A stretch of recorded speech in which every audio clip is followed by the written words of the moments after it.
먼저 이런 많은 성분들 앞에서 특히 더군다나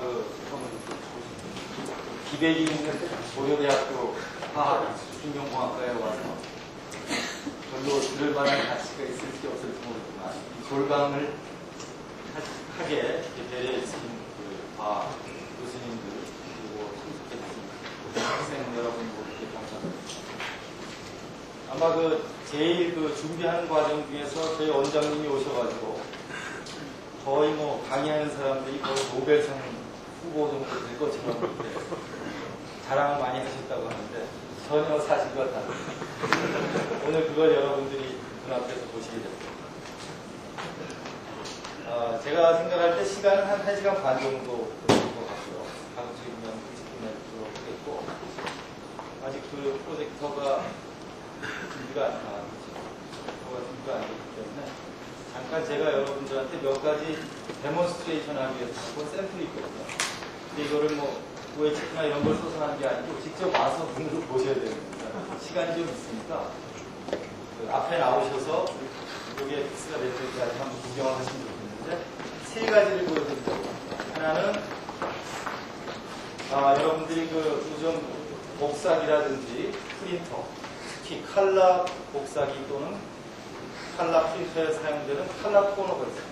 저희가 최근에 개발에 성공을 해서 상업화를 했는데 여러분 나중에 이제 제가 말씀드리겠지만 토너라는 것이 일반 블랙 토너를 여러분들이 많이 보셨을 텐데 그게 시커먼 가루가 연탄재 같은 게 있습니다. 그런데 그게 연탄재가 아니고 사실은 거기에 50에서 95%가 고분자 수지가 들어있습니다. 그 재료가 이제 고분자라는 걸 말씀드리고 제가 칼라 토너를 이루는 4개의 칼라, 달러파, 검정색 이 4가지의 토너를 제가 갖다 놓았고요. 그 다음에 그걸로 만든 화상을 한번 보시고 두 번째는 여러분이 노트북에 보면 LCD 패널이 있죠? 앞에 리퀴드 크리스탈 디스플레이 패널인데 이제 그 부분이 이제 나중에 제가 자세히 좀 말씀드리겠습니다만은 대부분이 유기 재료로 이루어져 있습니다. 그래서 이제 그 중에서도 이게 어떻게 풀 칼라가 나올까 이런 이제 관심이 좀 있으실 것 같은데 그걸 이렇게 밝은 빛에서 돋보기로 이렇게 보시면 레드, 그린, 블루 세 가지 빛의 삼원색이 이 화면 전체에 패터닝이 되어 있습니다. 일반 육안으로 잘 안 보이는데 그 크기는 가로 세로가 한 100마이크론, 300마이크론 정도의 픽셀이 있습니다. 그것이 RGB가 화면 전체에 깔려져 있습니다. 그래서 우리가 13.1인치 노트북 같은 데는 그게 약 100만 개 가까이나 되는 그런 픽셀이 그 안에 들어가 있습니다. 그래서 이제 그게 우리가 눈에는 풀 컬러로 보이게 되는데요. 그 픽셀이 패턴되어 있는 그걸 한번 보시면 되겠고 나머지 한 가지 샘플 제가 가져온 거는 여러분이 텔레비전이나 또는 요즘에 이제 벽걸이 TV라고 하는 PDP TV 있죠? 플라즈마 디스플레이 패널. 거기에서 빛을 내는 그 색깔이 나오는 이유가 거기에도 빛을 내는 형광체가 있습니다. 형광체가 바로 빛의 삼원색인 레드, 그린, 블루 컬러를 내는 것입니다. 그것이 UV가 조사가 되면 일반적인 상태에서는 흰 색깔을 보이다가 UV가 조사가 되면 그것이 레드, 그린, 블루 이런 컬러로 이제 보이게 되는 것입니다. 그거를 이제 제가 보여드리겠는데 지금 이제 준비가 거의 다 된 것 같으니까 중간에 잠깐 쉴 때라든지 아니면 끝나서 보시는 걸로 하겠고 오늘 묘하게 이제 제가 가져온 게 이제 저희 연구소에서 개발하고 있는 제품을 가져온 것인데 이게 여러분 느끼셨겠지만 다 색깔이 있는 세 가지 색깔이 있는 거를 가지고 왔습니다. 이것 이외에도 이제 저희 연구소에서 하는 것 중에 유기 발광 재료라고 있습니다. 그래서 레드, 그린, 블루 컬러를 내는 그런 유기 발광 물질을 개발하고 있는데 일단 그때까지 4가지의 공통점은 4가지 다 색을 쓴다는 거죠. 색깔이 다 있다는 거죠. 그래서 저희 연구소는 신소재 연구소라고도 불리워지지만 남들이 색 쓰는 연구소라고 이렇게 얘기도 한답니다. 그래서 그 색깔은 나중에 보시기로 하고 이제 준비가 됐으니까 제가 오늘 준비한 걸 말씀드리도록 하겠습니다. 먼저 결론부터 말씀드리면 제가 오늘 준비한 자료는 여기에 관심이 있는 분이든 아니 없던 분이든 이렇게 들으시면 그런가 보다 라고 느끼실 정도로 아주 굉장히 간단한 그런 그림과 아주 간단한 설명이 있을 테니까 여러분들이 부담 없이 아주 편한 자세로 들어주시길 바라고, 제가 오늘 말씀드리고자 하는 그 주 요지와 여러분들의 관전 포인트는 정보전자 산업이 우리나라가 굉장히 발달하고 세계적으로도 IT 산업이 발달하고, 그런데 거기에 들어가는 모든 그런 기기들이 전기, 전자 이런 데서 만들어내는 것이긴 하지만 실제로는 다 유기 재료가 그 디바이스를 구성하고 있다는 사실입니다. 그래서 과연 우리가 사용하고 있는 이러한 정보전자 기기들 속에 고분자 또는 유기 스몰 몰레큘 소재가 얼마나 많이 사용되고 있는지, 그러한 것을 제가 오늘 말씀드리고자 하고 여러분들도 그런 관점에서 보시기만 하면 될 거라고 생각합니다. 그럼 제가 준비한 내용을 소개를 간략히 드리면, 정보전자 소재의 시장하고 기술 특성에 대해서 간략히 얘기를 하고, 이제 정보전자 소재 분야가 여러 분야가 있지만 그 중에서도 이제 저희 회사에서 특히 관심 있는 배터리, 세마이컨덕터, 디지털 이미징, 디스플레이 소재 중심으로 분야별로 어떤 소재가 사용되고 있는지를 소개를 드리고, 그 다음에 여러분 요즘 얘기 많이 들으셨을 겁니다. 이 나노 테크놀로지라는 것이 정보전자 소재에 어떤 관련이 있을지를 잠깐 정리하고, LG화학에서 정보전자 소재 사업을 많이 한다고 하는데 과연 어떠한 일들을 지금 하고 있는지를 소개를 하고, 제가 여러분들에게 드리고 싶은 말을 매진으로 해서 오늘 그 발표를 마칠까 합니다. 먼저 정보전자 소재와 시장에 대해서 잠깐 말씀드리겠습니다. 이 그림은 일반적으로 좀 알려져 있는 그림입니다. 그래서 정보전자 소재를 우리가 말할 때 크게 한 8개 분야로 나누는데, 그것이 디스플레이, 리프로그래믹스, 이건 기록 재료라는 뜻이 되겠습니다. 그 다음에 에너지 스토리지, 새로운 물질, 그 다음에 커넥터리, 옵토 일렉트로닉스, 그 다음에 데이터 스토리지, 그 다음에 반도체, 이렇게 크게 8개로 이제 대별을 합니다. 보시면은 디스플레이 같은 데는 리퀴드 크리스탈 디스플레이, 플라즈마 디스플레이 패널, 우리가 보는 텔레비전, 캐소드 레이 튜브, CRT라고 하죠. 그 다음에 요즘 나오는 유리 발광제, 오게닉 라이트 에미팅 다이오드, 이런 것들이 이제 주된 그 디스플레이 분야가 되고, 기록 재료는 토너나 잉크, 에너지 스토리지는 배터리, 그 다음에 퓨얼셀, 그런 것들이 되겠습니다. 반도체는 여러분 잘 아실 거라고 생각되고, 데이터 스토리지에서는 옵티컬 디스크라든지 스마트 카드라든지 이런 것들이 있고, 옵토 일렉트로닉스 분야는 옵티컬 파이버, 커플러, 스위치 등등이 있겠습니다. 이런 여러 개, 8개 분야로 이제 시장을 구성하고 있는데, 시장 규모가 한 2005년 정도에는 이게 제가 100조 이상이라고 그랬지만 실제로 수백 조에 달합니다. 세계 시장이. 이런 막대한 시장이 있는, 그리고 계속 지속적으로 성장이 기대되는 그런 이제 분야가 바로 이 정보전자 소재 분야가 되겠습니다. 그럼 이제 시장이 어느 정도 되는지 한번 좀 더 자세히 살펴보면, 저희 회사가 이제 이 디스플레이, 에너지 스토리지, 세마이컨덕터, 디지털 이미지, 이렇게 4개 분야를 이제 좀 관심을 가지고 집중하고 있는데, 이제 디스플레이 시장의 시장 규모하고 성장 속도가 현재로서는 제일 큽니다. 먼저 그 디바이스 시장을 보면 2000년에 한 47조 원, 2005년에 한 75조 원 정도가 적어도 될 거라고 생각되고, 한 가지 특이한 사실은 이러한 그 디스플레이 디바이스를 만들어 나가는데 그 제조 원가 중에서 소재가 차지하는 비중이 40에서 45% 정도로 다른 분야에 비해서 매우 높다라는 사실입니다.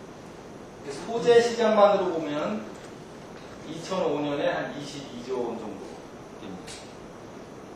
그럼 이쪽 분야에서는 특히 LCD가 과거 한 몇 년 사이에 엄청나게 그 성장을 했고, 요즘에 이제 그 벽걸이 TV, PDP TV가 국내에서 3개 업체에서 만들면서 서서히 시장이 이제 태동하는 그런 상태가 되고, UV 발광 소자인 OLED의 경우에는 이제 또 막 이제 양산을 준비하고 있는 그런 상태가 되겠습니다.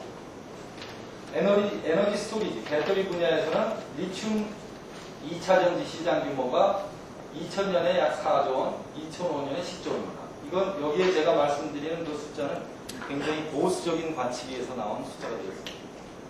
그러나 이 리튬 그 배터리의 경우에는 지금 소위 말해서 30, 캠코더, 그 다음에 퍼스널 컴퓨터, 그 다음에 하나가 뭐죠? 갑자기 생각이 안 나는데 나중에 나올 텐데요. 그 주 용도 이외에 이제 자동차용 배터리 쪽으로 이게 이제 성공할 경우에 그 시장은 이제 막대하다고 할 수 있습니다.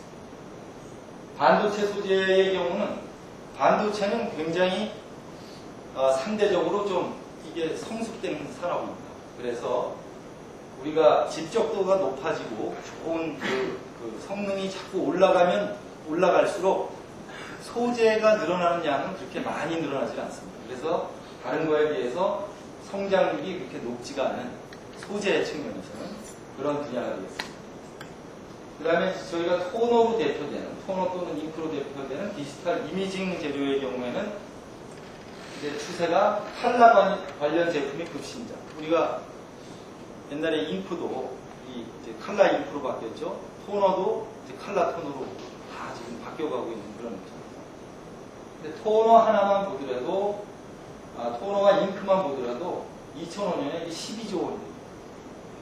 우리가 인터넷이 발달되면은 뭐 하드카피를 잘 안 할 거다 이런 예측이 있었는데 발달되면 될수록 하드카피의 양이 점점 늘어난다는 거예요. 이러한 그 전반적인 그 시장을 가지고 있는 것이 이제 그 정보 소재 분야의 4개의 분야가 되겠습니다. 자, 그러면 이러한 정보전자 디바이스나 시스템이 그 기술적으로 어떠한 지금 경향을 보이고 있느냐. 이건 키워드로 4개로 딱 요약할 수 있습니다. 파이너, 점점 이제 세밀해진다는 거죠. 이게 하이 레졸루션으로 간다는 것이고, 데이터를 점점 더 집적도를 높여나간다. 해서 댄스. 이게 춤추는 댄서하고 좀 틀리죠. 패스터, 속도가 빠른 거를 이제 바란다는 거죠. 패스터. 그 다음에 점점 색을 많이 쓰게 된다. 그런 뜻이겠어요. 그래서 모호하고. 이 4개의 키워드가 오늘날의 정보전자 디바이스 또는 시스템의 기술을 나타내는 것이라고 할 수 있습니다. 그러면 이러한 정보전자 소재가 또 기술적이고 산업적인 면에서 어떤 특성을 가지는가를 한번 잠깐 살펴보겠습니다. 아까 그런 키워드로 대표되는 디바이스 개발에 맞춰서 소재도 이제 막 따라가야 되는 입장이고, 오늘의 주요한 메시지 중에 하나라고 생각하는, 앞으로는 소재가 개발이 되지 않으면 디바이스가 개발이 안 되는 그런 상황까지 이제 곧 지금 목전에 있는 경우도 있고 곧 닥치게 되겠습니다.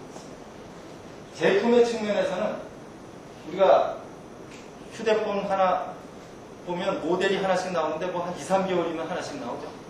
라이프 사이클이 굉장히 짧다는 거고, 특히 이제 반도체 같은 거는 제품 자체를 우리가 만드는데 소재 하나를 우리가 개발했다고 해서 그거를 우리가 새로운 소재를 기존 소재를 새로 다르게 만들어서 그거를 이렇게 바꾸려고 하면 소재값 얼마 아끼려고 바꾸다가 제품이 문제 생기면 그 제품 가격이 엄청 비싸기 때문에 함부로 이렇게 제품 소재를 바꾸지 않는 거예요. 그 다음에 워낙 종류가 많죠. 그 다음에 이러한 그 기술, 제품 면에서 이런 특성을 가지고 있는데, 우리가 기술적인 면에서는 이제는 어떤 디바이스의 측면에서 설계라든가 이런 것이 한계가 되는 일은 별로 없는 것 같아요. 점점 그러한 설계를 통해서 나오는 기계의 성능을 구현하기 위해서는 거기에 필요한 소재가 이제 필요로 한데, 단순한 소재로 되지 않고 굉장히 이노버티브한 그런 소재를 필요로 하면서 그 소재를 개발하는데 기술을 한두 개 가지고 안 되고 여러 개의 기술이 인티그레이션 되고 퓨전이 되는 그러한 이제 제품들이 이제 많이 필요하게 됩니다. 또 한 가지 이 정보전자 소재는 소재 메이커 혼자서 이렇게 잘한다고 해서 될 수도 없고 잘 될 수도 없습니다. 다시 말해서 디바이스 업체에서 필요로 하는 요구 특성이 뭔지를 정확히 알고 항상 그런 제품을 갖다가 주고 다시 피드백을 받고 결과 이렇게 왔다 갔다 하면서 개발을 해야지 이제 성공할 수 있는 그런 특성을 가지게 되었습니다. 그러니까 옛날에 우리가 폴리에틸렌이다 그런 거는 만들어 놓으면 그 필요한 사람이 가져가서 쓰는 거죠. 그러나 여기서는 필요한 데서 어떠한 특성을 요구하는지 그런 걸 정확히 알아야지 그 제품이 이제 개발된다는 것이 이제 특징적인 사항입니다. 다음은 이제 간단히 그 시장 및 기술 특성을 이제 살펴봤고 각 분야별로 도대체 어떠한 소재들이 그런데 사용되는지 한번 살펴보겠습니다. 먼저 배터리입니다. 그 배터리의 경우는 2차 전지. 2차 전지라는 게 여러분 뭡니까? 한번 쓰고 버리는 게 아니죠. 다시 충전해서 쓰는 걸 2차 전지라고 하는데 이쪽에서는 기술 동향을 이제 우리가 말씀을 드리면 아마 여러분도 금방 느끼실 수 있을 겁니다. 우리가 휴대폰에 들어가는 전지가 점점 사이즈도 작아지고 얇아지고 가벼워지고 그렇게 되는 거예요. 바로 그런 추세에 있는 것이고 전기 자동차처럼 이런 대용량 배터리의 개발이 지금 굉장히 급속하게 일어나고 있다는 것입니다. 그래서 리튬이온 배터리, 지금 휴대폰에 사용되는 그 리튬이온 배터리 보더라도 점점 에너지 밀도를 높이는 것, 값을 싸게 하는 것, 그 다음에 그 안전하게 만드는 것, 이것이 이슈가 되겠고, 왜 항상 이렇게 쉐입이 일정하냐, 좀 쉐입 플렉서빌리티를 많이 줘야 되겠다. 동그랗게도 만들고, 휘게도 만들고 하기 위해서 나온 것들이 이제 폴리머 배터리가 되겠습니다. 이것도 마찬가지로 고용량, 안전한 그런 거를 개발하기 위해서 노력을 하고 있습니다.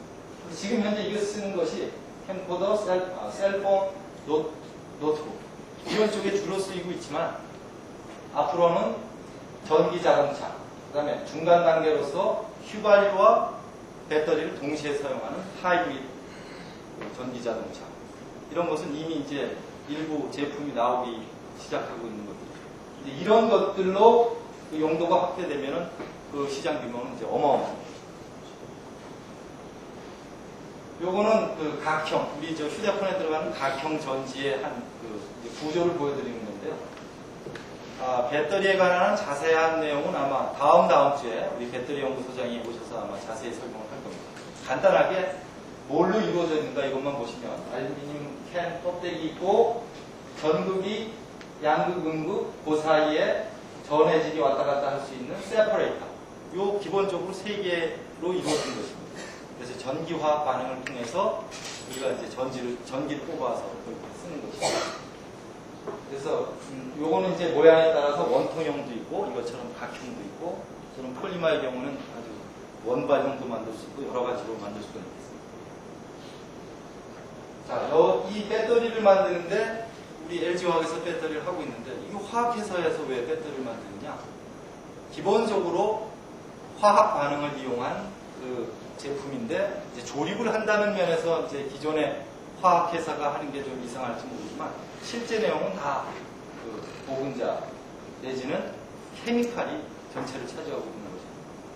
그래서 소재의 측면에서는 이제 전극 물질 같은 건 이노게닉 머티리얼이 있고 아까 세퍼레이터 같은 건 폴리머가 들어있고 또 이제 전해질, 전액 등이 이제 오게닉 케미칼이 되겠고 메탈들도 사용되고 있습니다. 근데 이러한 그 성능은, 이러한 배터리들의 성능은 어떻게 이런 그 전극 물질을 잘 만드느냐 또는 그 전의 액을 잘 만드느냐 이런 거에 의해서 성능이 완전히 좌우됩니다. 그러니까 그런 전극 물질을 만들고 전액의 조성을 바꾸고 새로운 전액을 만들고 이런 것은 바로 케미컬 엔지니어나 케미스트들이 해야 되는 그런 일들입니다. 그 다음에 기본적으로 전기화학 반응을 이용되고 그 전극과 전극 사이에 여러 가지 인터페이스가 존재하는데 어떻게 하면 그 인터페이스를 잘 모디파이해서 만드냐 이게 아주 중요한 성능 결정하는 요소가 되겠고 실제로 만드는 데 있어서는 이런 로지가 되겠습니다. 여러분 여기 현 교수님 통해서 이 리얼러지 하면 여기 아주 굉장히 많이 하시고 관심도 많으시죠? 우리가 그 전극을 코팅하거나 그럴 경우에 그 코팅하는 그 과정 자체가 다 웨어로지컬 프로퍼티를 다 컨트롤하는 거거든요. 그래서 그런 거라든지, 그 다음에 코팅, 그 다음에 백룸 테크놀로지, 그 다음에 요거는 이제 저희가 좀 낯설은 데지만 레이저 웰딩, 캔 같은 것들을 서로 이렇게 붙일 때 이런 웰딩 테크놀로지가 사용이 됩니다. 그러면 좀 더 구체적으로 각 그 종류별로 구성 성분별로 그 소재를 살펴보면 양극 재료로는 이러한 무기물, 음극 재료로는 그래파이트나 코옥스 같은 것들이, 그 다음에 전해로는 리튬 솔트라든가 사이클릭 또는 리니어 카보네이트 같은 것들이 사용됩니다. 그 다음에 그 분리막으로 사용된 세퍼레이터의 경우에는 폴리에틸렌, 폴리프로필렌 된 물질, 멤브레인으로 이제 거기에 들어가요. 그래서 이와 같이 배터리도 알고 보면 대부분이 화학 물질로 이루어져 있다는 것을 여러분들이 느끼실 수 있을 것입니다. 배터리 소재는 이 정도로 하고요. 다음은 그 반도체 소재가 되겠습니다. 반도체 기술 동향. 여러분 뭐 잘 아실 겁니다. 우리가 디램, 이 메모리 칩의 경우에는 매년 선폭, 이 좁아지면서 그 배선폭이 좁아진다는 얘기는 동일한 면적에서 기록할 수 있는, 저장할 수 있는 데이터 양이 많아진다는 겁니다. 선폭이 계속 가늘어집니다. 그래서 128메가, 256메가, 1기가, 4기가. 이게 이제 로드맵이 쭉 나와 있습니다. 이런 게 이제 한 가지 D램의 측면에서는 이게 하나의 기술 동향이라고 하면은, 하나는 이제 비메모리 칩에서 특히 프로세서 칩 같은 경우에는 이 디바이스 스피드가 굉장히 이제 중요한데, 계산 스피드.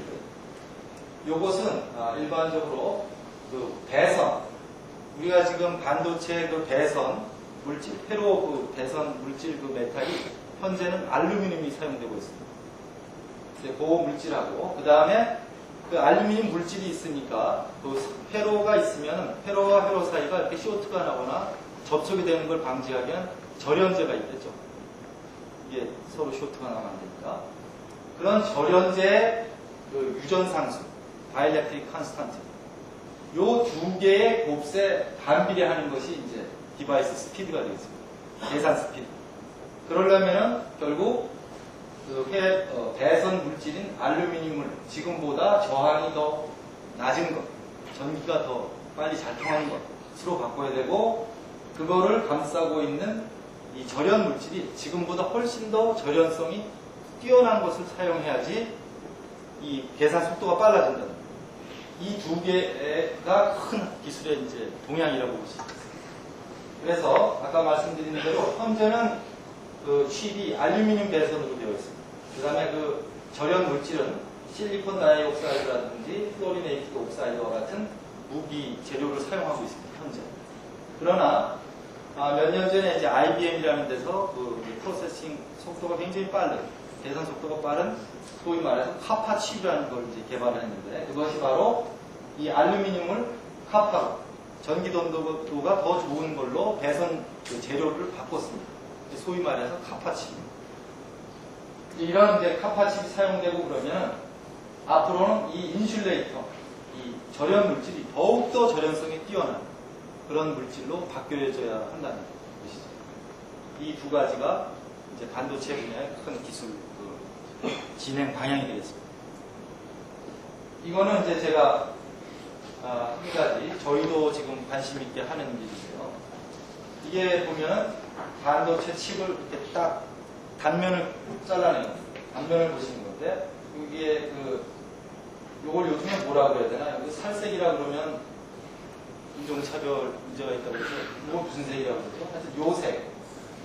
요 색이 바로 이제 카파 도선이 되겠습니다. 그 다음에 여기에 노랗게 보이는 것들이 바로 절연 물질입니다. 그래서 소위 말해서 우리가 그 회로를 깔 때도 칩 하나에 한 평면에 하나만 까는 게 아니라 멀티 레이어로 이제 까는 겁니다. 그래서 6레벨이냐 7레벨이냐 이렇게 높아질수록 동일한 면적 내에 올라가는 그 양이 많아지는 거죠. 이게 이제 IBM에서 만든 그 카파 칩의 예를 들은 건데요. 여기 지금 요 색깔이 바로 요거하고 좀 비슷하죠. 요게 바로 구리 배선 물질입니다. 그래서 이게 멀티레이어를 이렇게 조감도식으로 지금 이건 본 건데, 여기에 빈 공간, 이 노란색, 이게 다 절연 물질로 채워져야 됩니다. 그래서 이게 이제 카파칩의 개발 그 진행을 좌우하는 것 중에 하나가, 저기에 들어가는 절연 물질이 2004년, 2003년, 2005년 이렇게 연도별로 필요한 절연성이 있습니다.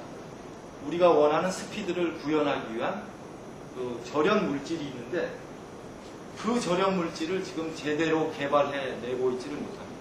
적어도 한 2, 3년 정도까지는 현재 있는 걸로 사용할 수 있지만, 그 이후에는 지금은 존재하지 않는 새로운 물질이 이제 필요합니다. 그래서 이제 여러 가지 어프로치가 있는데, 기존의 그 케미컬 베이퍼 디파지션 하는 CVD 방법으로 하는 사람들도 나름대로 그 물질의 그 절연성을 높이려고 노력을 하지만, 다른 한편으로는 이렇게 스핀 코팅해서 여기를 채울 수 있는 그런 물질을 개발하려고 노력하고 있습니다. 이게 소위 말해서 요즘 일부 학계에서 열심히 하고 있는 로우 K 물질이라는 것이 되겠습니다. 그런데 그 물질이 어떤 식의 어프로치가 지금 이루어지고 있냐면, 요게 이제 대선이면, 요게 제가 이제 그림을 좀 크게 그렸습니다만은, 여기에 있는 하얀 점들이 공기의 유전상수가 1입니다. 그래서 이 물질 자체로 유전상수를 1.몇 이렇게 만들기는 절대적으로 불가능하기 때문에, 기존 매트릭스 물질을 굉장히 절연상수가 낮은 것, 유전상수가 낮은 것, 다시 말해서 절연성이 높은 거를 개발을 해서 그 안에다가 더 그 유전상수 값을 낮추기 위해서, 절연성을 높이기 위해서 나노미터 사이즈의 공기구멍을 집어넣는 일을 하고 있습니다. 그러니까 여기에 이렇게 들어가 있는 것이, 이 공기의 양이 볼륨 기준으로 심지어 한 50%까지 집어넣는 거예요. 그 대신 공기구멍이 여러분 크면 어떻게 되겠습니까? 이게 바삭바삭 부스러지겠죠. 이런 문제가 있기 때문에 거기에다가 공기구멍을 적어도 5나노미터 이하 되는 공기구멍을 집어넣는데, 전체 볼륨의 30%, 40% 이렇게 집어넣는 노력들을 하고 있고, 상당히 이제 그런 새로운 로우 K 물질로서의 가능성을 지금 보여주고 있고, 저희 연구소에서도 이제 이 일에 지금 뛰어들어서 연구를 하고 있습니다. 자, 이거는 이거 이외에 우리가 반도체에 들어가는 주요 재료를 잠깐 설명드리기 위해서 반도체 제조 공정을 제가 굉장히 축약해서 좀 설명을 드리도록 하겠습니다. 여러분 웨이퍼는 많이 보셨죠? 여기 위에다가 이제 회로를 이제 알루미늄 그 회로를 다 깔아야 되는데, 그 회로의 선폭이 0.18 마이크론이다, 0.15 마이크론이다 이렇게 가는 거예요. 그러니까 이 위에다가 포토레지스트라는 고분자 물질을 도포합니다. 얇게 코팅을 한 다음에 그거를 베이킹을 해서 그 고분자를 가교 구조로 만들어 놓습니다. 그 다음에 우리가 이 포토 마스크라는 거를 사용하는데요. 이 포토 마스크는 금속으로 되어 있는데, 포토 마스크라는 그 그림이 우리가 원하는 그 배선을 하기 위한 패턴을, 그러니까 금속 배선 모양을 똑같이 가지고 있는데 거기에 이제 구멍이 나 있는 거예요. 그래서 빛을 쬐면 그 구멍 사이로 빛이 들어가는 거죠. 그래서 이제 이 위에서 요걸 보시면, 이게 포토레지스트를 이렇게 남색으로 딱 코팅을 해놓은 다음에 이 위에 포토 마스크, 이 빨간 게 포토 마스크 같은데요. 마스크를 해서 빛을 UV로 쫙 쪼이면은 요 구멍 난 데 쪽으로 빛이 들어가서 거기 있던 포토레지스트를 없애버리는 거예요. 그러면 어떻게 되겠습니까? 그 표면 위에, 이 웨이퍼 위에 이렇게 빈 부분이 이렇게 자리하게 되겠죠. 이 부분에다가 메탈리제이션, 그 금속, 우리가 배선하는 알루미늄을 거기다 증착을 시키는 겁니다. 그러면 그 부분에 패턴대로 알루미늄 회로가 생기는 거죠. 그러면 이제 이렇게 이제 드러난 부분도 있으니까 이 위에다 절연층을 덮습니다. 서로 닿지 말라고. 물론 그거 전에 다시 이 포토리지스트는 다시 벗겨냅니다. 벗겨내면 이렇게 웨이퍼 위에 배선이 이렇게 되어 있겠죠. 그러면 사이사이에 절연 물질로 이제 채워놓고, 그 다음에 이게 한 층만 쌓는 게 아니라 6층, 7층도 쌓는다고 그랬죠. 그 다음 거 쌓으려면 또 위에가 평평해야 되죠. 그래서 하는 것이 케미칼, 미케니칼 폴리싱. 근데 요 케미칼, 미케니칼 폴리싱 하는 재료는 뭐냐면 물 속에 나노메타 사이즈의 연마제가 들어있고 케미칼 애천트가 들어가 있는 슬러리 상태의 물질입니다. 여러분 걸레 가지고 방 청소할 때 만약에 때를 닦아낼 때 잘 안 닦일 때 뭐 집어넣죠? 모래 집어넣어서 막 닦아내죠. 그와 같이 이 면을 평평하게 깎아낼 때 그냥 이런 폴리우레탄 패드만으로 잘 안 깎이니까 거기에 연마제를 집어넣는데 그 연마제의 사이즈가 50 나노미터에서 한 200 나노미터 사이즈의 아주 나노미터 사이즈의 작은 파티클을 집어넣는 겁니다. 물론 이제 케미칼리 애칭도 하기 때문에 우리가 이름하여 케미칼, 미케니칼 폴리싱이라고 합니다. 한 가지 빠졌던 건 여기에 들어갔던 포토리지스트는 고분자입니다. 그 다음에 물론 이 CMP 안에는 그 나노미터 사이즈의 이노게닉 파티클을 분산시키기 위해서 고분자 분산제가 들어갑니다. 그 다음에 이제 이렇게 몇 층을 다 쌓고 나서 이제 이런 거를 몇 번을 반복을 하면 이게 이제 4층, 5층, 6층 이렇게 쌓이는 거죠. 그러고 난 다음에 이제 여기에 있는 배선과 그 회로 기판, 이 PCB 보드에 그 이제 리드 프레임이 그 칩에서 나와가지고 그 회로 기판하고 이제 다시 회로가 연결이 되는데 그 리드 프레임하고 여기에 있던 배선과를 연결해주는 와이어 본딩이라는 작업을 합니다. 그러고 난 다음에 또 여기 이런 여러 가지 와이어가 이렇게 겉으로 드러나게 되니까 이팍시 몰딩 컴파운드라고 에폭시라는 그 고분자 수지를 가지고 이팍시가 들어있고 그 다음에 실리카라고 하는 이노게닉 파티클이 한 80-90%까지 들어있는 그 고분자 컴포짓으로 절연 성질을 갖습니다. 이걸 둘러쌉니다. 이런 나타난 부분들을. 그래서 최종적으로 이제 그걸 이제 패키징이라고 하는데 그걸 패키징을 하고 나면 여러분들이 보는 이 진해와 같은 이 칩이 여러분들이 이제 보게 되는 거죠. 진해의 몸뚱어리가 바로 아까 말했던 이팍시라고 하는 컴파짓 물질로 그 칩을 보호하는 거죠. 거기에서 나오는 열도 빼내고 그 도성과 도성 간의 이제 접촉도 방지하는 그것 역시 이제 고분자 물질이 되겠습니다. 마이크가 안 나오는 것 같아요. 여기 눌러.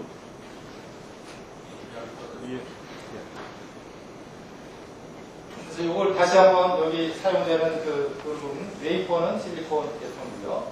이제 여기에 보면 일렉트론 패키징 머티리얼인데 아까 말씀드린 대로 소자나 그 보호를 위한 패키징을 하는데 에폭시 레진과 실리카 같은 이노게닉이 많이 사용되고 그 다음에 포토리지스트는 이제 폴리머 종류가 이제 여러 가지로 바뀌어왔는데 아크릴계 코폴리머 같은 것들이 사용되고요. 지금 절연제로 사용되는 거는 지금까지는 이노게닉이었는데 이제 앞으로는 아까 말씀드린 대로 나노미터 사이즈의 공기구멍을 집어넣는 거는 이제 오게닉이 일부 들어가 있는 오게노 실리케이트 물질로 그런 걸 개발하고 있습니다.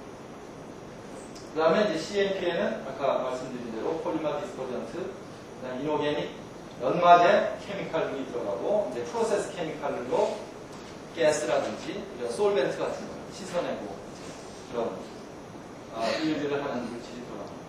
한 가지 여기에서 우리가 저 뒤에 나온 LCD용 강광제하고 제가 비교하기 위해서 한 가지 여러분 기억하시면 좋겠는 거는 이 반도체에 들어간 포토리지스트는 자기가 배선을 하기 위한 배선 패턴을 만들기 위한 희생타로서 역할을 하고 최종 제품에는 그 폴리머가 남아있지 않는 거죠.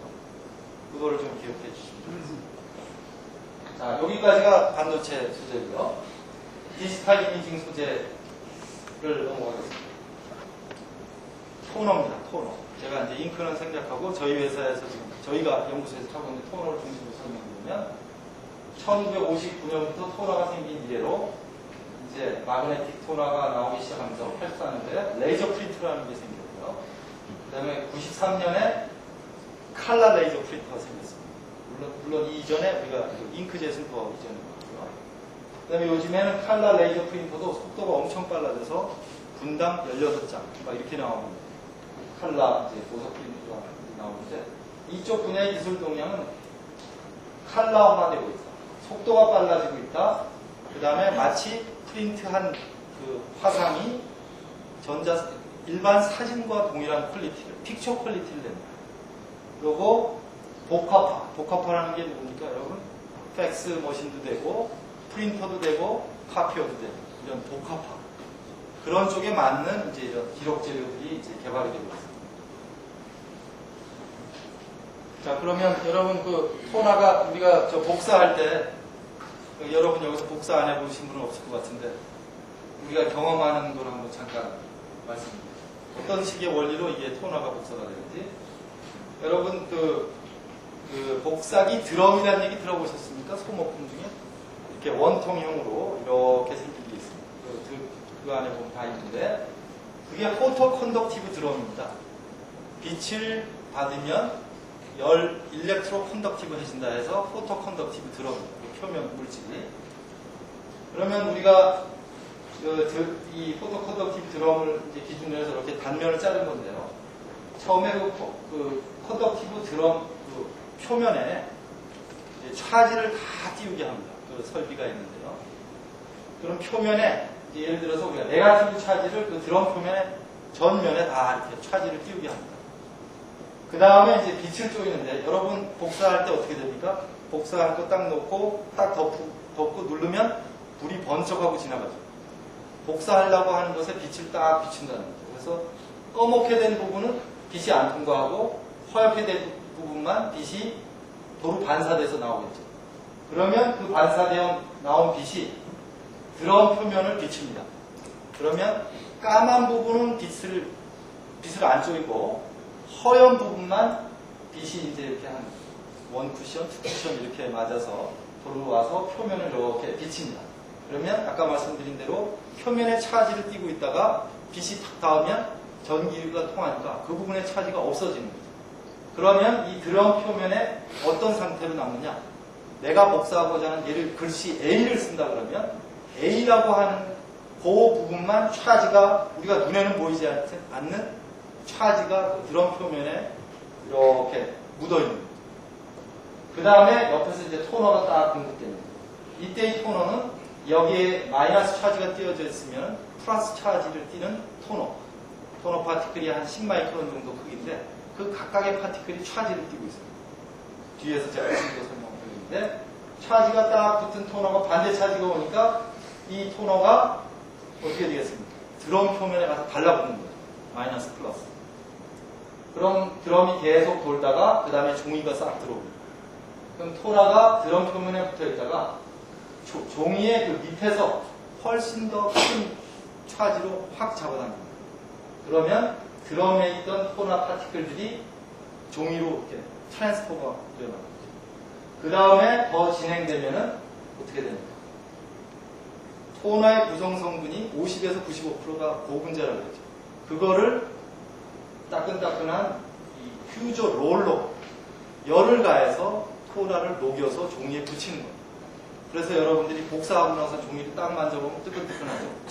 이게 토너 파티클을 폴리머를 멜트 상태로 만들어서 종이에 붙이는 거예요. 그렇게 되면 이제 복사가 다 끝나는 거예요. 복사가 끝난 드럼은 토너가 일부 안 떨어진 놈도 있을 수 있으니까 여기서 이렇게 블레이드로 클리닝도 하고 차지가 이제 한 바퀴 돌고 온 다음에는 차지는 계속 살아있을 거 아니겠어요? 그러니까 그 다음 거 복사를 하기 위해서는 어떻게 합니까? 차지를 다시 다 없애줘야 되죠.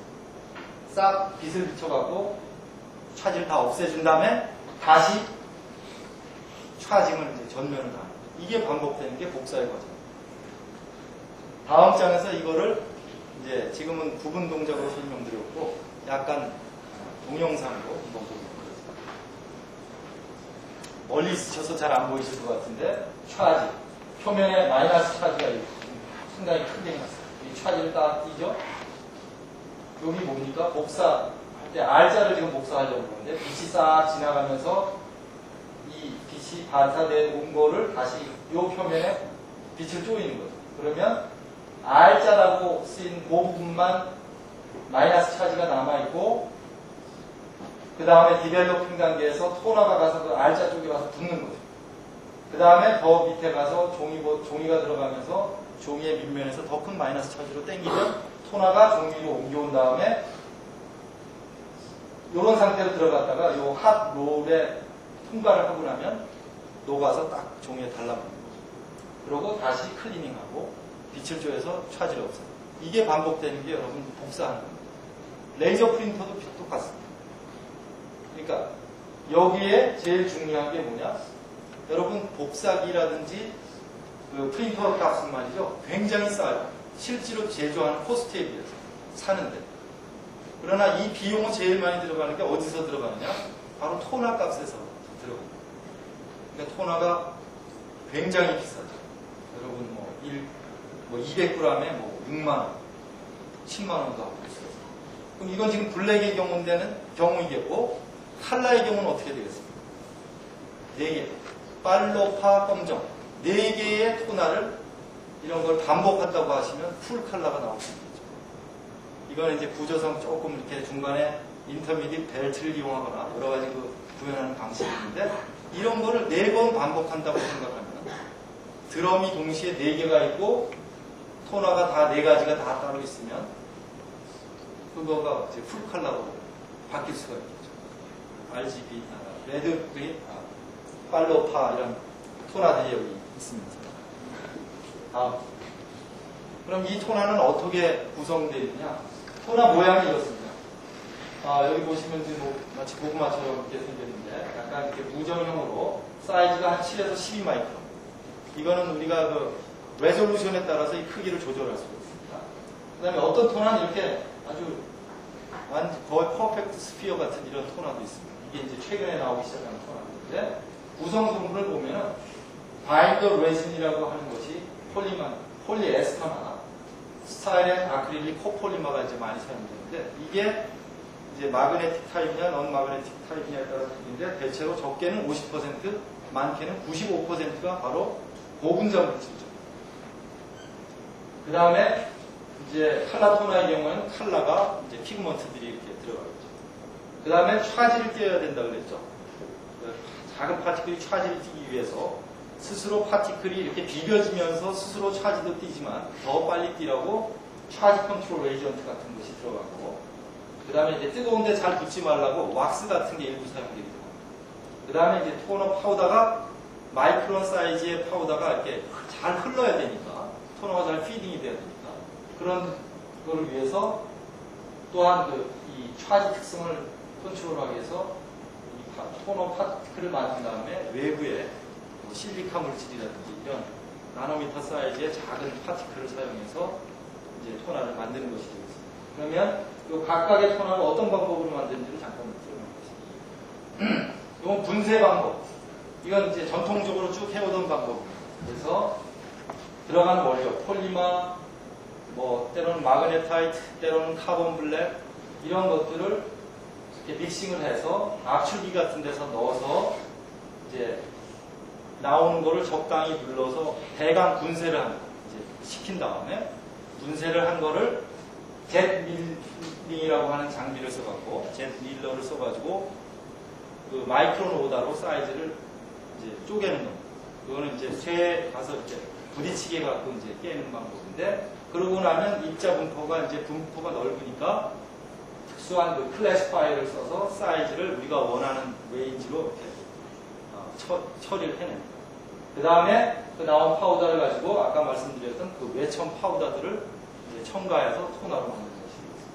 이런 것이 전통적으로 쭉 이제 배웠던 것들이고 그 다음 최근에 나온 거는 우리가 이렇게 폴리머를 만든 거를 섞어서 부셔서 또 이렇게 조그만 파우더를 만들지 말고 우리가 아예 처음 모노머부터 폴리머를 만드는 과정 중에 필요한 성분들을 다 집어넣어갖고 만들고 났을 때 마이크론 사이즈의 그런 토너를 직접 만들자 해서 나온 것이 소위 말해서 중합 토너라는 것입니다.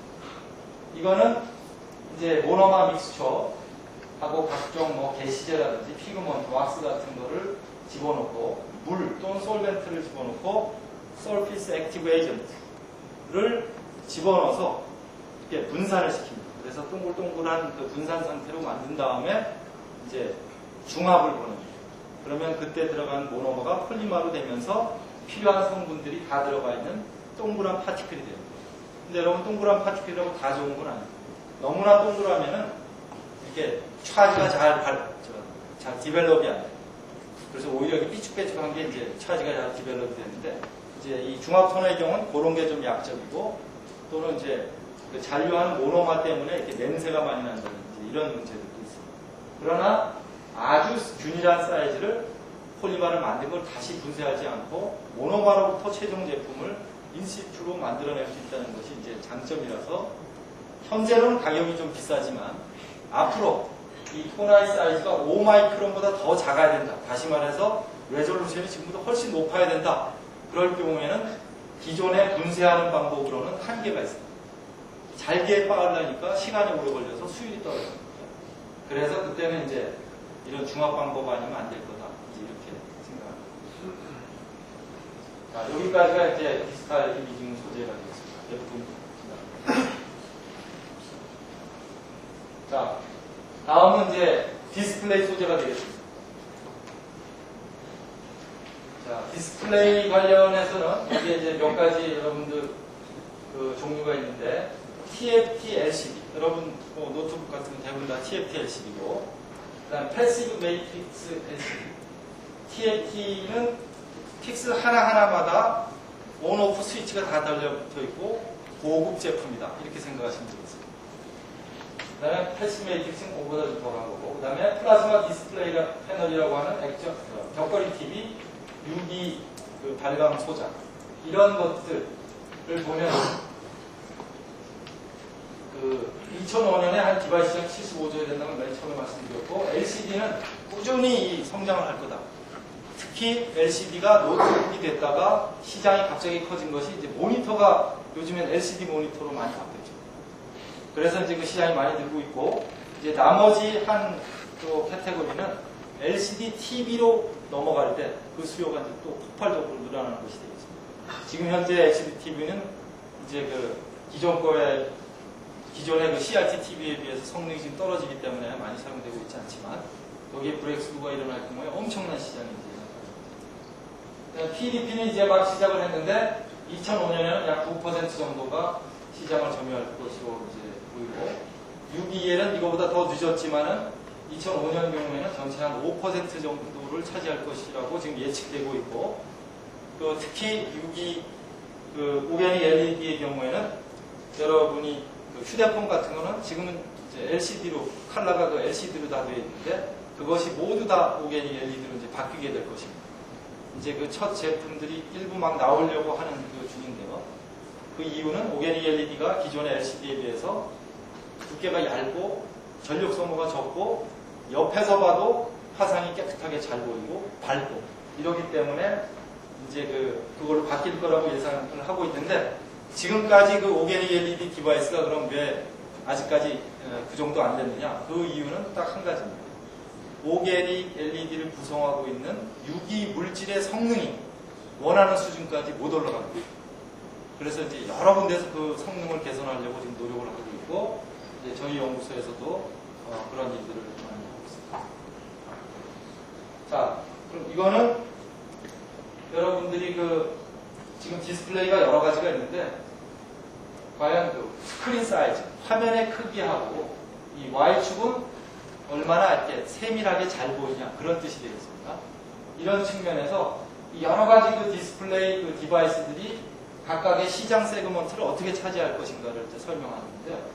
이제 오게닉 LED 같은 거는 현재로선 10인치 미만의 그런 그 디스플레이 그 풀 컬러 동영상을 구현하는 그런 것을 차지할 것으로 보이고 LCD는 점점 지금까지는 한 20인치 정도였지만 30인치, 40인치 자꾸만 이제 커지려고 그러고 기존의 텔레비전인 CRT의 경우에는 이제 협공을 당하고 있어요. 작은 사이즈는 LCD가 치고 올라오고 큰 사이즈는 PDP가 갑자기 튀어나와서 위에 큰 거를 막 내리고 있는. 그럼 PDP는 안전하냐? 그건 아니고 프로젝션 TV라는 거 있죠. 그런 것들이 또 PDP의 영역이라고는 여태까지는 없었지만 PDP가 막 뜨니까 기존에 있던 프로젝션 TV도 더 힘을 내서 품질 개선을 해서 PDP하고 지금 막 컴피팅하는 그런 형국이고, 여러분이 길가에서 보는 대형 광고판, 그거는 무기 제조로 하는 LED 디바이스가 되겠습니다.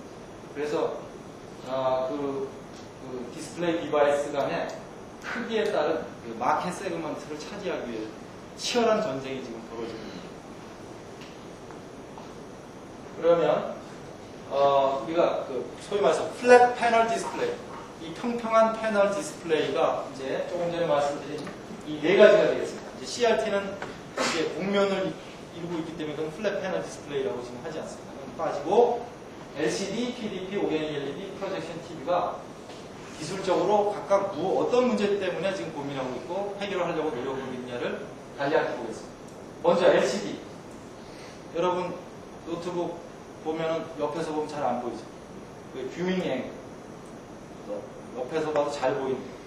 근데 원래 또 노트북은 거꾸로 혼자만 보게 해달라는 니즈도 있어요. 옆에 사람 보지 않고. 근데 모니터 같이 여러 명이 봐야 되는 건 그 와이드 뷰 앵글 문제를 많이 해결을 했어요. 그래서 모니터용 LCD 모니터는 옆에서 봐도 웬만큼 잘 보이죠. 그러나 LCD가 아직도 어둡죠. 밝게 만들려고 노력하고 있고, 파워 컨섬션을 낮게. 이게 들고 다녀야 되는데 배터리로, 동일한 배터리로 이제 오랫동안 사용돼야 됩니다. 그 다음에 LCD 가지고 모션을 딱 보면 이게 뭔가 빨리 반응을 안 하죠. 나는 손은 여기까지 가야 되는데 저 뒤에서 늦게 따라오고. 이게 리스판스 타임. 이제 액정과도 관련되어 있고 회로 구동과도 관련되어 있고요. 이런 것들을 해결하려고 하고 있고, PDP의 경우에는 값이 비싸요. PDP 지금 60인치 뭐 1000몇백만 원 하잖아요.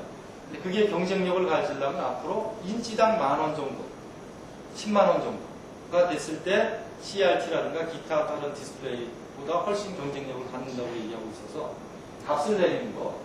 그 다음에 컬러가 아주 깨끗하지가 않다는 컬러 퓨리티 문제가 좀 있고, 그 다음에 이 PDP도 LCD보다는 훨씬 동영상을 잘 구현하지만 아직도 리스판스 타임이 좀 늦어요.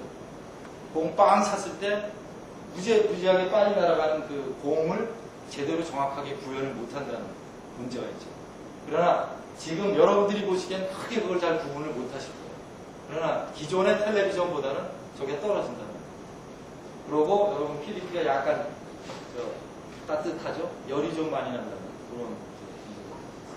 그런 걸 개선하기 위해서 이제 노력을 하고 있고, 프로젝션 TV는 역시 밝기, 그 다음에 옆에서 봐도 잘 보이느냐, 그 다음에 이게 레졸루션이 프로젝션 TV가 별로 안 좋죠, 상대적으로. 그러나 요즘에 보면 굉장히 잘 나오고 있어요. 그 다음에 이제 오게닉 LED, 이거 문제가 뭐냐면 지금은 현재까지 발표된 거는 이제 13인치 정도까지 프로토타입을 만들었다고 그러는데, 이거 대형 화면으로 어떻게 하면 갈 것인가. 그 다음에 물질의 한계 때문에 수명이 지금 길지가 않다는 문제가 있어요. 그래서 지금 그 물질을 계속 개선하고 있고, 역시 컬러 자체도 퓨어한 컬러가 잘 안 나온다는 게 아직은 문제가 있는 거죠. 그러나 많은 사람들이 이 현재까지 진도 면에서 보면은 LCD, 프로젝션 TV, LCD, PDP, 오게닉 LED의 순서로 발달을 하고 있는데, 이제 오게닉 LED의 그 물질의 문제가 정말 성능을 구현할 수 있는 문제만 해결된다 그러면 두께가 얇고 제조한 가격 싸고 밝고 시야각 문제 없고 전력 소모가 적기 때문에 얼티밋 디스플레이다라고 얘기하는 사람들이 많아요. 결국은 이게 이제 좀 더 이제 이 제조하는 프로세스, TF를 올리는 방법이라든가 등등 이런 것이 변하면 머지않아 정말 플렉서블 디스플레이가 올 수 있는 날이 멀지 않았다고 생각합니다. 지금도 일부는 있지만 이 풀 컬러 동영상을 구현하는 플렉서블 디스플레이, 여러분 졸업장 넣어 갖고 다니는 그 통에다가 디스플레이를 다 이렇게 두루마리로 말아서 집어넣어 갖고 야외 가서 쫙 펼쳐서 보는 그런 시대가 이제 곧 올 거예요. 그게 오려면 누가 잘해야 되느냐? 물질을 만들어내는 사람들 잘 해야 된다. 자, 그럼 이번에는 저 벽걸이 TV 그게 대강 어떻게 생겼는지 한번 보겠습니다. 여러분 벽걸이 TV 중에서 위아래 이제 글래스가 있는데 여기 한 7cm 정도 두께 되죠.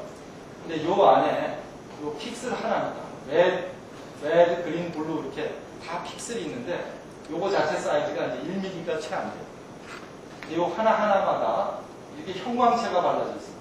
레드, 그린, 블루. 제가 오늘 그 형광체를 갖고 왔는데 우리가 플라즈마 상태, 여기 비활성 빛의 몇 가지를 섞어 놓고 이걸 플라즈마 상태로 만들면은 거기에서 UV가 나옵니다. UV가 나온 놈이 일반 상태에서는 그냥 화이트 파우더였다가 UV를 딱 맞으면 그게 레드, 그린, 블루 컬러를 냅니다. 그래서 여러분들이 이제 풀 컬러를 볼 수 있는 것이고요. 그래서 이 형광체가 이 PDP의 성능을 좌우하는 아주 중요한 물질 중에 하나입니다. 밝기, 아까 문제됐던 게 또 뭐 있었죠? 리스판스 타임. 리스판스 타임이 회로적인 문제도 있지만 형광체, 그 중에서도 그린 형광체의 리스판스 타임이 굉장히 느립니다. 그걸 어떻게 해결하느냐가 이제 가장 큰 문제고요. 또 여기에 각 형광체가 발라지는 요 이제 골들이 있는데 요 골과 골 사이를 이렇게 나누는 베리어 립이라고 있습니다. 밝을 때. 요 물질이 이제 이노게닉으로 이루어진 물질인데 이게 폴리머하고 세라믹의 컴포짓 물질입니다. 물론 나중에는 그 폴리머를 태워버리지만은 그래서 지금 PDP를 제조하는데 가장 제조 공정상 긴 부분이 어디냐면은 요 바로 베리어 립을 만드는 과정. 이것이 아주 굉장히 9시간 이상 걸립니다. 이게 아주 큰 문제라서 이제 어떻게 하면 이런 걸 좀 쉽게 잘 빨리 형성시킬 수 있냐. 이건 것도 큰 연구 과제가 되겠습니다. 여러분 뭐 PDP는 많이 보셨죠? 요거는 이제 참고 실제 대력입에다가 형광체를 올려놓고 우리가 저 UV를 쪼이면서 그 사진을 찍는 겁니다. 실제 형광체가 이 대력입 속에 여기 그림과 비슷하게 이 블루 형광체가 이렇게 쌓여있는 것을 볼 수가 있겠습니다. 다음은 오게닉 LED입니다. 제가 이 구조가 간단하다고 그랬는데 이 뒤에 LCD를 보시면 아시겠는데 거기에 LCD 이 패널이 굉장히 많은 필름과 물질들이 겹층이 되어 있는 그런 구조를 가지고 있는데 오게닉 LED는 전극 위아래 있고 그 사이에 대체로 4개 층의 유기물질로만 딱 이루어져 있는 거예요. 그 4개 층의 유기물질도 두께가 얼마냐? 각각이 다 500 옹스트롬 이하, 50나노미터 이하의 두께로 4개 층이 이렇게 쌓여져 있습니다. 그래서 홀 인젝션 레이어, 홀 트랜스포팅 레이어, 에미팅 레이어, 이제 일렉트론 인젝션 레이어인데 요거 하나하나가 이제 픽셀이 되는 것이고 요게 레드, 그린, 블루 이렇게 이제 그것이 전체 화면에 이제 깔려져 있는 여기서 보시면 아시겠지만 전극 물질 이노게닉이지만 요 4개 물질은 완전히 유기물질이에요. 그래서 스몰 몰레큘 유기물질이거나 최근에 이제 이런 대형 유기 EL 디바이스를 만들기 위해서 향후 이제 가능성이 있는 폴리머 EL. 우리 저 고려대학교에서도 그 진정현 교수님이 그 폴리머 EL 물질 같은 연구 많이 하시죠. 근데 이제 현재는 스몰 몰레큘 EL이 훨씬 더 앞서 나가 있고 향후에는 대형 화면 같은 걸 만들기 위해서는 이제 폴리머로 만들어서 스핀 코팅을 하거나 아니면 이렇게 잉크젯으로 이렇게 픽셀레이션을 하는 방법이 생기면은 이제 굉장히 이제 유망한 그런 일들이 되겠습니다. 그래서 이런 것들은 뭐 소니에서 13인치 만들었다는 거라든지 이런 등등의 휴대폰에 들어가는 것 이런 것들이 이제 지금까지는 파이오니어라는 회사에서 나온 그 오디오 그 표시한 등으로 상업화된 게 있고 이제 막 그 휴대폰 그 윈도우로서 제품이 나오기 시작합니다. 지금부터 내년에 상업화하겠다는 거, 내후년에 한다는 거. 전 세계적으로 엄청난 회사들이 이 일을 지금 하고 있습니다. 그런데 다시 한번 말씀드리지만 여기에서 성능 뭐에서 좌우되느냐? 물질이 아직까지 충분히 만족시키는 물질이 상업화 아직 안 됐다는 거예요. 누가 좋은 물질을 만들어냈냐가 이 디바이스의 성패를 좌우하는 것이 아주 중요한 일이 되겠습니다. 다음 프로젝션 TV입니다. 여러분 프로젝션 TV 일반적인 거 많이 보시죠? 이거? 요 앞에 있는 화면 있죠? 화면. 이제 이걸 옆에서 본 건데, 이게 이미지 소스에서 이미지가 나온 거울에 비춰가고, 요 스크린에 화상이 딱 비춰지는데, 요 스크린을 자세히 보시면 이게 3개의 레이어로 이루어져 있습니다. 하나는 이제 윈도우 필터라는 게 있고, 이것도 PMMA를 베이스로 하는 물질이고, 그 다음에 렌티큘러 렌즈라는 게 있고, 프레넬 렌즈가 있습니다. 이 프레넬 렌즈는 뭐냐면은, 이 뒤에서 나온 빛이 이렇게 포인트 소스에서 나오다가 이게 넓게 이제 퍼져야 되니까, 넓게 퍼뜨리기 위해서 넓게 이렇게 퍼져 나온 것을 전면 방향으로 빛을 모아주는 프레넬 렌즈라는 것과 실제 상이 매치는 렌티큘러 렌즈라고, 이런 두 장의 렌즈로 이루어져 있는 것이 되겠습니다. 근데 이 렌즈의 재질이 뭐냐? 전부 다 아크릴계 폴리머입니다. 이게 뒤에서 아무리 이미지 소스가 좋고 그렇다 하더라도, 만약에 이때 그 렌즈 이 형상, 이런 고분자 지금 형상 같은 게 여러분들이 일반적으로 보는 거는 요거와 요 피치 사이가 0.7mm 정도 되는 건데, 일반적인 가공 방법으로는 0.5mm 이하를 만들 수가 없어요. 세계적으로. 그러나 그게 0.5mm보다 더 가늘어지면 동일한 그 이미지 소스에서도 화질이 완전히 그거에서 선명하지 않고 좌우됩니다. 그게 바로 이 프로젝션 TV의 스크린 물질이고, 그것이 폴리머라는 것이고, 또 누가 만드냐? 우리가 만듭니다.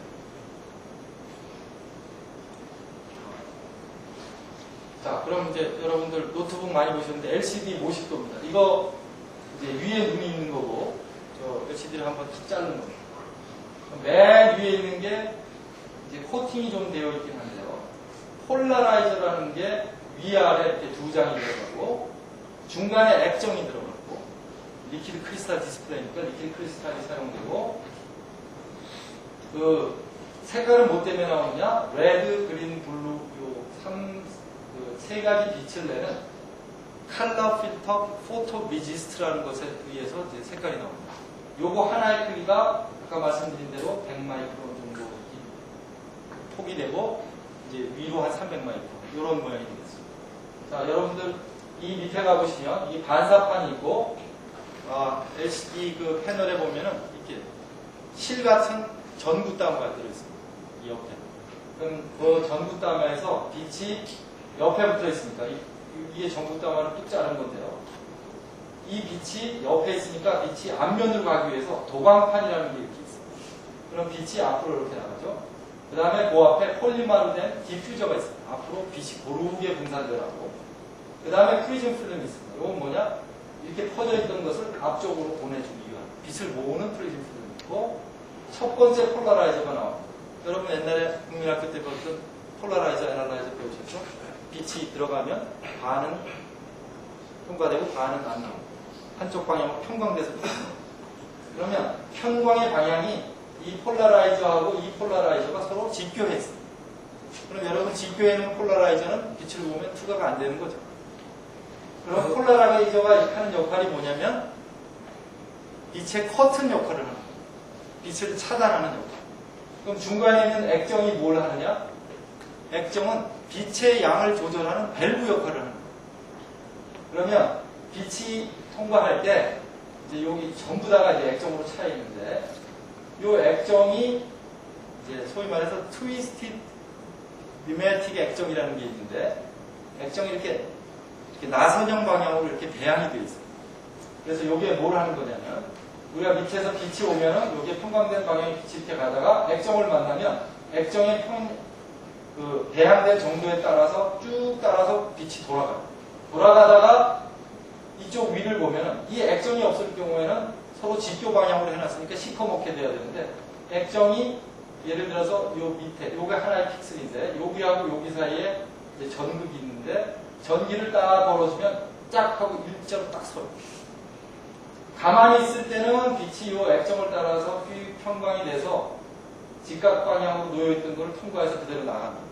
그러나 이 액정이 한쪽 방향으로 딱 전기를 걸어줘서 딱 배양이 되면 배양된 정도에 따라서 빛이 나가는 양이 조절이 됩니다. 그래서 빛이 요 폴라라이트 통과해서 나온 빛이 요 액정의 배양된 정도에 따라서 빛이 이쪽으로 나가는 빛이 많으면 그린이 많이 보이는 거고, 블루도 보이게 하면 블루도 나가는 거고, 레드도 보이게 하면 레드도 나가는데 RGB가 빛이 3개가 다 나오면 백색광이 됩니다. 그러니까 요거의 크기가 굉장히 작기 때문에 요런 실제는 이 전면에 걸쳐서 이런 RGB라고 하는 포토 리지스트가 다 패터닝 돼서 붙어 있어요. 이따가 한번 여기 나와서 그걸 한번 여러분이 보시기만 바랍니다. 그러니까 액정이라고 하는 것은 빛의 양을 조절하는 밸브다. 우리가 왜 TFT라고 그러느냐? 띵 필름 트랜지스터가 이 픽셀 하나하나마다 다 붙어 있어요. 띵 필름 트랜지스터가 하는 역할이 뭐냐? 내가 요 픽셀을 전기를 이 전극을 이 전압을 걸어줄까 말아줄까를 결정하는 스위치 역할을 하는 거예요. 그 픽셀 하나마다 온, 오프를 결정합니다. 그러면 그때 이제 온, 오프에 따라서 빛이 이 픽셀을 통과하고 여기 통과하고 3개 다 통과하면 백색광으로 나오는 거고, 이것이 전 면적에 깔려 있으니까 올 컬러로 무빙 픽처가 나올 때 그 온, 오프 되는 것이 그거에 따라서 다 움직이기 때문에 여러분이 보시기에는 이제 동영상으로 보입니다.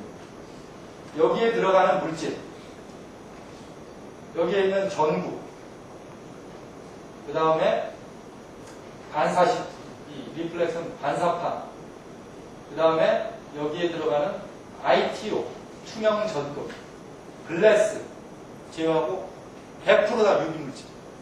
다 폴리머입니다. 액정은 스몰 몰레킬이고 나머지 실런트, 폴라라이저, 프리즘 필름, 디퓨저, 칼라 포토리지스트, 요 사이, 칼라와 칼라 사이를 맡고 있는 블랙 매트릭스, 코팅 물질, 다 유기물질. 그러니까 LCD 패널에서 무기물질 글래스 2장하고 ITO라는 거 빼면은 다 유기물질. 그런데 이거를 디바이스 하는 사람들이 온 데서 다 이걸 받아다가 조립해서 파는 것이 바로 LCD. 그러나 그거의 실체는 다 유기물질이라는 거예요. 누가 만드느냐? 화학회사에서 다 만드는 거예요. 그래서 여기 제가 이렇게 몇 가지 예를 들었는데, 칼라 포토리지스트, 아크릴 필름, 오버코트. 요 칼라를 RGB 이렇게 패턴이 가다 보면 여기 들쑥날쑥 할 수 있으니까 평평하게 해주는 게 오버코트. 그 다음에 레드, 그린, 블루를 잘 보이게 하기 위해서 블랙 매트릭스라는 걸 이렇게 했어요. 옛날에 우리가 그림 잘 보이라고 그렇게 그리면 이제 선생님한테 혼나는데, 테두리, 사람 테두리 이렇게 까맣게 그리죠. 그게 블랙 매트릭스. 그렇게 하면 잘 보이잖아요. 그 다음에 액정, 요 패턴드 스페이스, 이것도 다 폴리머 물질로 이제 만들고 있어요. 그러니까 이 LCD의 본질이, 여기 뭐 배양막도 있고, 이제 심지어는 이 글래스마저도 플라스틱으로 바꾸자. 그래서 소형 LCD는 이미 플라스틱으로 바뀌어 있죠. 그러나 이제 큰 대형은 아직까지 이제 플라스틱으로 못 바꾸고 있는데, 이런 것들이 다 소재를 하는, 화학을 하는 사람들이 하는 일이죠.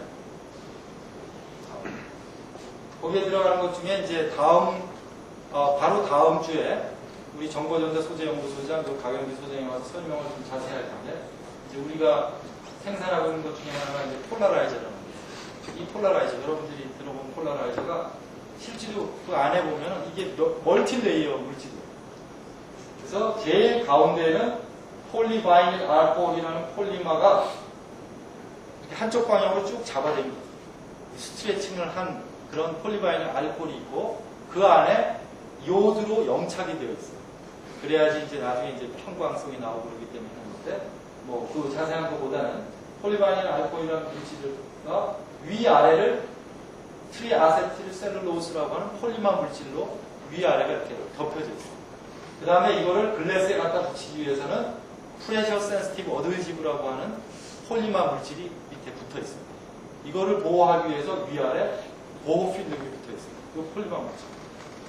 이렇게 되는 것이 여러분들이 이제 일반적으로 보실 때 이렇게 직교 방향으로 되어 있으면 이렇게 시커멓게 보이고, 같은 방향으로 보면 이렇게 투명하게 보이는 이 폴라라이저의 구성 성분입니다. 다음엔 LCD에서 칼라가 왜 나오느냐? 그거를 하는 게 아까 설명드렸죠. 칼라 포토리지스트가 있기 때문에. 우리가 반도체에서는 포토리지스트가 자기가 배선을 하는데 희생타 역할을 하고, 공정 다 끝나기 전에 자기 다시 없어지죠. 그리고 최종 제품에 안 들어가는데, LCD의 경우에는 칼라를 내기 위해서 포토리지스트가 들어가는 경우가 경우가 있는데 이거는 제품 속에 남아서 이거 색깔을 나타냅니다. 그래서 이제 이거를 LCD 면을 이 큰 LCD 면을 이제 보면 100마이크론, 300마이크론 되는 이런 픽셀 사이즈로 레드, 그린, 블루, 레드, 그린, 블루가 온 LCD 면에 다 패터닝이 되어 있다. 이따 여기서 한번 보시기 바랍니다. 칼라피아는 어떤 성분으로 되어 있느냐? 바인더 폴리머가 메이저 성분. 그 다음에 피그먼트가 색깔별로 들어가 있고, 그 다음에 이것이 빛을 쫙 이렇게 쪼이면 반응할 수 있게 포토 이니시에이터라는 게 있어요. 그 다음에 각종 에디티브와 솔벤트가 들어가 있는 것이 되는데, 이제 이런 걸 보면은 이제 만들 때 그런 검은 테두리, 블랙 매트릭스를 먼저 만든 다음에 이거는 현재는 크롬을 사용하는 것이 많은데 이게 다 이것도 레진 블랙 매트릭스로 다 지금 바뀌고 있는 중이에요. 그래서 이거 어떻게 합니까? 포토레지스트, 반도체 포토레지스트 하는 거나 그 포토리소그라피가 똑같습니다. 우리가 코팅을 해놓은 다음에 글래스 위에다가 그 포토 마스크를 대고 레드 있는 자리만, 여기는 이제 반대예요. 레드 있는 자리만 빛을 쪼여서 그 부분만 가교시킵니다. 그 다음에 이 부분만 다 가교가 됐고 나머지 다른 부분에 있는 거는 그냥 솔벤트로 씻어냅니다. 그럼 그 다음번에는 다시 블루 포토레지스트를 여기다 같은 데다 또 떨어뜨려서 싹 코팅한 다음에 다시 블루가 들어갈 자리만 빛이 쪼이게 포토 마스크를 갖다 대고 거기만 가교시켜서 블루 만들고 그린 만들고 이렇게 해서 이제 그 패터닝을 하는 거예요. 저 칼라 포토레지스트 경우에는 이 바인더 폴리머가 요구하는 특성이 여러분 굉장히 뭐 단순하게 그냥 폴리머하면 될 것 같지만 요구하는 특성이 굉장히 까다로워요. 글래스하고 나중에 이제 가서 코팅이 돼서 붙어야 되니까 접착력, 필름 자체가 조금 건드리니까 깨지더라고요. 만드니까 기계적 강도 350에서 400나노미터의 광 흡수가 없습니다. 이거는 그 바인더 폴리머가 폴리머 자체가 우리가 UV를 조사하는데 포토 이니시에이터가 이니시에이션을 하라고 UV를 쪼이는 건데 그걸 폴리머가 다 흡수해버리면 반응이 안 되겠죠. 생긴 폴리머가. 그 다음에 가시광역, 우리가 RGB 색깔이 나오는데 이 바인더 자체가 그 가시광선을 잡아먹으면 안 되겠죠. 내열성, 뭐 분산이 되고 이런 아주 까다로운 요구 조건을 만족시키는 바인더 폴리머를 만들어야지 우리가 원하는 그런 좋은 칼라피아 포토레지스트가 되고 그것에 의해서 LCD 성능이 좌우된다고 합니다. 여기를 가기 전에 5분만 잠깐 휴식을 하고요. 제가 앞으로 한 20분 정도 더 하면 끝날 것 같은데 제가 보여드리고 싶은 거가 있으니까 관심 있으신 분들은 한번 나와서 참고로 보시기 바랍니다.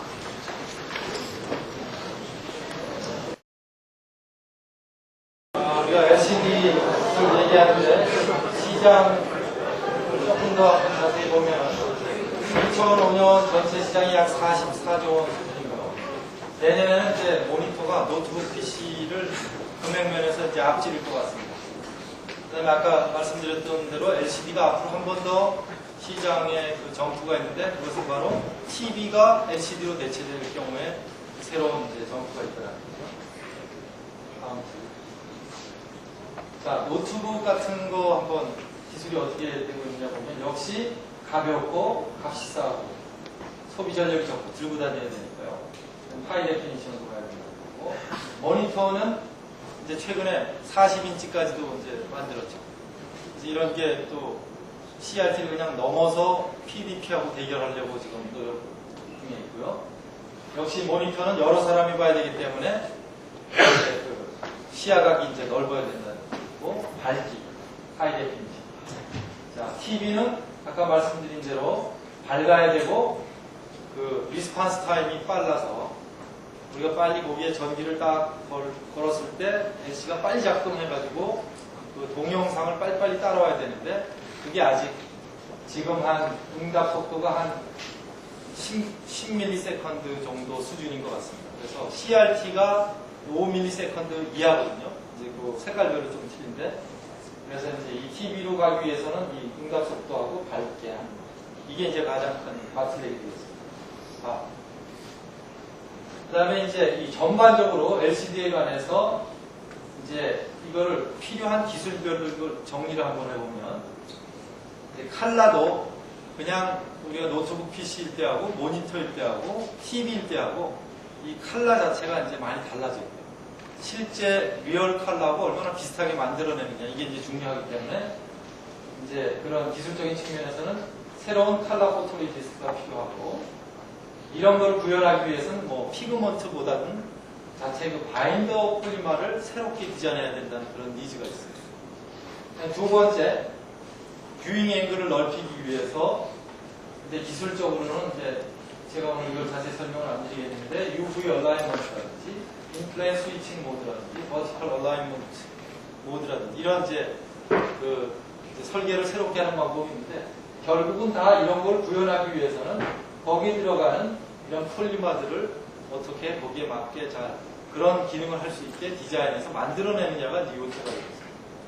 그 다음에 밝기, brightness enhancement. 그래서 이제 아까 그 우리가 RGB 패턴 된 거 봤을 때 이렇게 테두리가 블랙 매트릭스가 있다고 그랬죠. 블랙 매트릭스를 얇게 하면 얇게 할수록 빛이 통과되어 나오는 면적이 많아지는 거죠.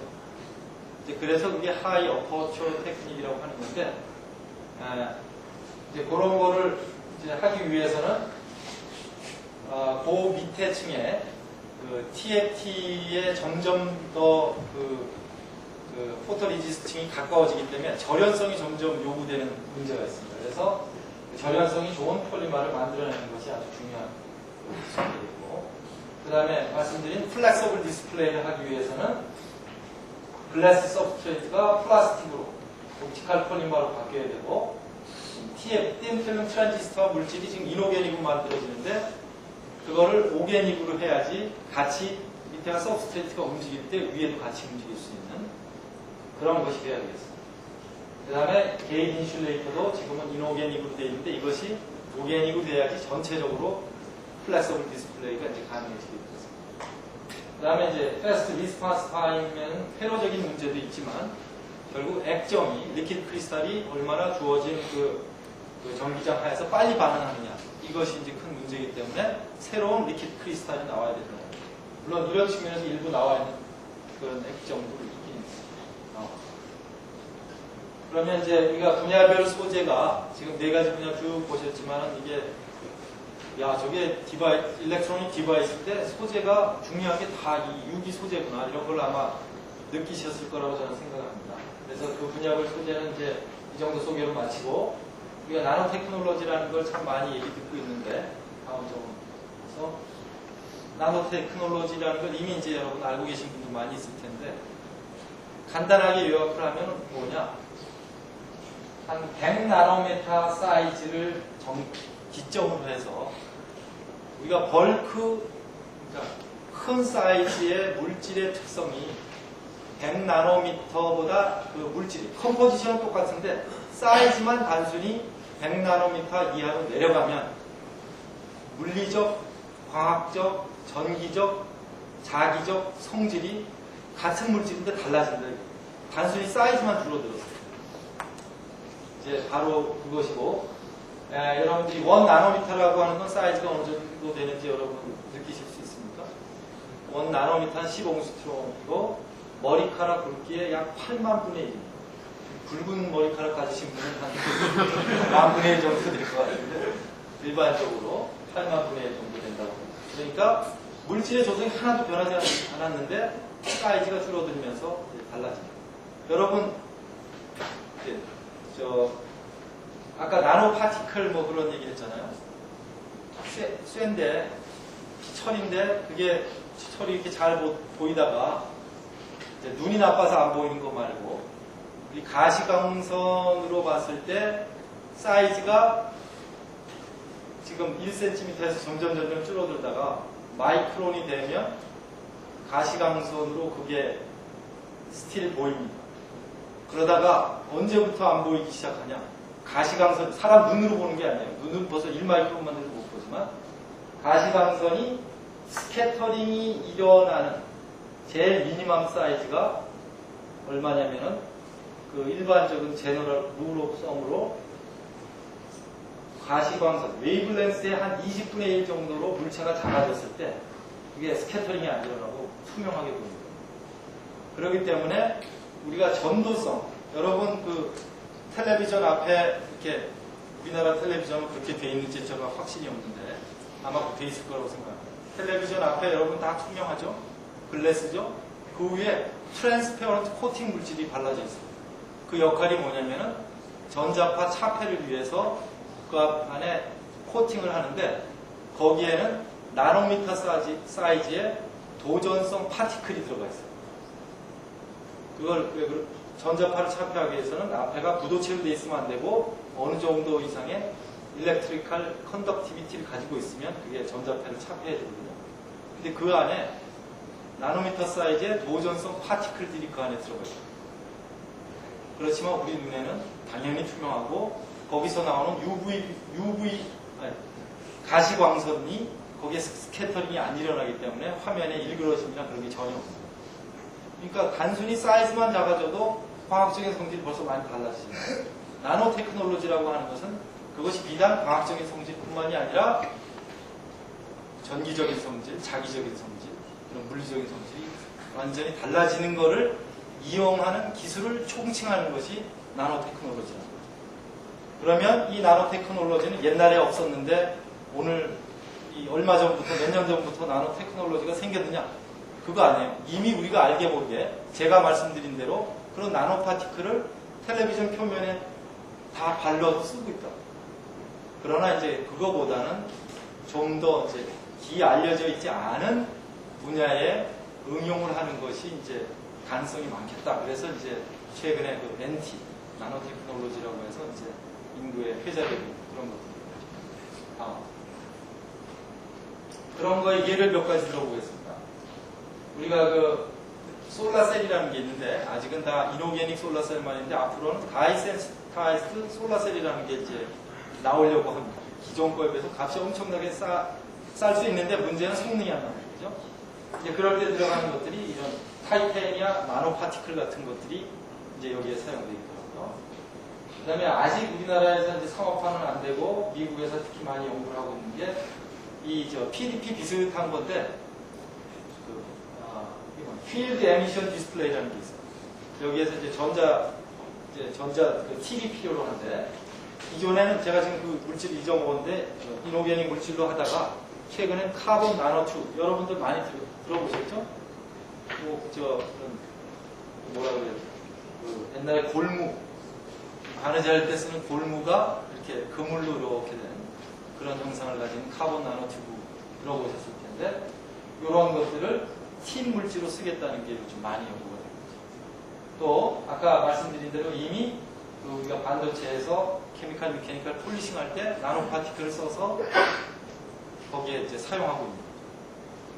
그 다음에 또 소개해드린 대로 이것이 이제 궁극적인 기술로 성공할 수 있을지 없을지는 모르지만 이런 저렴 물질을 만드는데 5나노메타 이하의 공기 구멍을 물질 속에 집어넣는 기술. 이런 것들이 우리가 생각할 수 있는 이미 이건 적용이 되고 있고 적용할 수 있는 그러한 기술들이 있습니다. 비단 이것뿐만이 아니고 과학적인 성질을 이용해서 같은 물질인데 입자 사이즈에 따라서 색깔이 변하는 게 나온다든지 이 여러 가지 예들이 있습니다. 이러한 것들을 어떻게 하면 특히 우리 정보전자 소재 분야에 응용할 수 있을 것인가 이런 것이 이제 앞으로 큰 우리가 연구의 과제가 될 것이고 그렇게 꼭 이제 여기에 이제 예를 안 들었지만 실제로 나노 파티클이 이렇게 큰 거에서 줄여서 오는 위에서 탑 다운 내려오는 점점 큰 거에서 작은 걸로 부셔서 만들어내는 이런 거 말고 분자 하나하나를 합성을 통해 갖고 나노미터 사이즈로 만드는 바텀 업 어프로치 이 두 가지가 다 존재하는데 제가 오늘 말씀드린 거는 대체로 두 가지가 지금 섞여져 있는 그런 부분이긴 한데 아주 팬시한 거는 위에서 내려오는 것보다는 분자 레벨의 몰레큘라를 조절을 해서 그런 설계를 통해서 만들어내서 몰레큘라 펌프를 만듭니다. 펌프 하나가 분자 하나로 이루어집니다. 몰레큘라 싱글 일렉트론 트랜지스터를 만듭니다. 이런 식의 아주 팬시한 것들은 이제 바텀업 어프로치에서 많이 오는데 사실 그런 부분은 상당 부분이 아직은 사이언스 레벨에 머물고 있는 것이 많고 이제 상업적으로 사용될 수 있는 그런 사이언스라고 하는 것은 소위 말해서 기술이라고 표현하는데요. 그런 것들은 아직은 많지 않은데 우리가 어떤 그런 새로운 거를 만들어내는 거 말고도 기존에 있는 물질을 가지고 나노메타 사이즈로 그것이 그 물질이 조성이 변하지 않고 작아졌을 때 특성이 변하는 것을 아이디어를 잘 이용하면 얼마든지 응용의 포텐셜이 많다라는 거죠. 그러니까 꼭 그런 것뿐만이 아니고 이미 우리 주변에 생각할 수 있는 것들을 잘 그 현상을 이용하면 이 나노 테크놀로지가 응용될 수 있는 포텐셜은 무궁무진하다. 누가 좋은 아이디어를 내느냐에 달린 거라는 거죠. 만들어내기가 어렵다. 그래서 이제 지금까지 제가 그 나노테크놀로지하고 정보전자 소재하고 어떤 관계가 있는가 잠깐 말씀드렸고, 그러면 지금부터 우리 LG화학에서는 정보전자 소재 사업을 우리가 미래 승부 사업으로 생각해서 열심히 하고 있고, 95년부터 연구개발을 시작해서 최근 2, 3년 전부터 그동안에 연구개발한 것이 상품화되기 시작해서 지금 올해로 우리가 이 정보전자 소재 분야의 매출액이 한 4천억이 넘을 것 같아요. 이게 지금 어느 정도 되어 있는지 그런 걸 간단히 한번 설명드릴게요. 먼저 우리가 집중하는 분야는 이렇게 4가지 분야입니다. 아까 말씀드린 대로 다시 나온 거고, 우리 회사가 왜 이 분야를 하느냐? 이 분야를 하기 위해 필요한 우리 회사 나름대로의 핵심 역량이 있다는 거예요. 이게 뭐냐? 우리가 전통적으로 고분자를 만드는 폴리머리제이션 하는 거를 많이 해왔고, 그 다음에 이런 가공, 고분자 가공, 패브리케이션 하는 일들을 50년 넘게 지금 해왔고, 그 다음에 유기 합성 하는 일 많이 했죠. 그 다음에 이제 그러한 소재를 만들다 보니까 우리 자체로 그 캐릭터리제이션 하는 그런 인프라스트럭처가 나름대로 아주 잘 돼 있습니다. 그 다음에 때로는 이게 파트너십이라고 좋을 수도 있지만 우리의 그 시스터 컴퍼니, 자매사, LG전자라든지 LG전자, LG필립스 LCD 이런 그 디바이스를 만드는 회사가 있으니까 일단 협조 체제를 갖추기가 이제 좋다라는 게 하나의 장점이고 했습니다. 그래서 요걸 토대로 해서 이 분야를 하는데 거기에 어떤 전략을 써서 할 것이냐, 나노 테크놀로지를 응용해보자, 기술을 다 퓨전하고 인티그레이션 하는 거자. 당연히 이 일의 성격상 화학 소재를 개발함에도 불구하고 이게 인터디시플리너리하다. 이게 무슨 말이냐면 여러 전공, 여러 학제 간의 전공을 필요로 하는 공동 연구가 필요하다. 그런 뜻입니다. 제가 나중에 다시 말씀드리겠습니다. 그 다음에 우리가 혼자만 할 수는 없으니까 세계적으로 잘하고 있는 거는 우리가 잘못하는 건 이렇게 우리가 아웃소싱해서 쓰겠다. 그런 전략을 가지고 이제 우리가 이거를 집중하고 있습니다. 그래서 우리가 기본적으로는 이제 우리 연구소의 그 문화라 그래야 되나요? 이런 그 소프트웨어적인 그 키워드가 뭐냐면 2가지입니다. 이노베이션과 플렉서빌리티. 단순한 모방이 아니라 아주 혁신적인 그런 아이디어를 내서 한번 해보자라는 거고, 하나는 자원을 활용하거나 할 경우에 아주 플렉서블하게 순발력 있게 이제 그 자원의 재분배라든지 이런 것이 이루어져야 돼요. 보통 대기업 하면은 덩치가 커서 동작이 느리다 그러는데 그런 그 사회적인 통념 우리가 깰 수 있게 우리 자신이 스스로 플렉서블하게 이제 해보자. 그러한 걸 가지고 그동안에 우리가 쭉 연구해온 그 과정이 있었지만, 우리가 자체적으로 2003년도까지는 이미 개발된 제품들을 보도하고, U2 월드 그런 제품들을 많이 찾아내겠다는 것이고, 이미 우리가 확보한 것도 있지만, 2004, 5년에는 U2 월드 제품이 저희 연구소뿐만이 아니라 다른 연구소에서도 우리가 많이 확보가 됩니다. 한 5개 정도는 적어도 확보가 될 거라고 생각하고, 2006년도부터는 우리가 그 특정 분야에서는 글로벌 리더십을 확보하자. 그런 것이 이제 저희의 전략이 되겠습니다.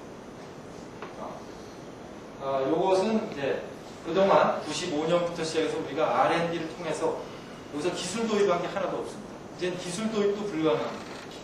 왜냐하면 한국이라는 나라가 옛날에는 이제 대기업이 돈이 좀 있어갖고 은행 돈 빌려와서 이렇게 기술 도입, 얘네 기술 줘봤자 이걸 응용해서 더 좋은 거 만들 수 있는 능력이 없을 때는 쉽게 기술을 줬지만 몇 년 전부터는 한국에다가 기술 주는 데가 없어요.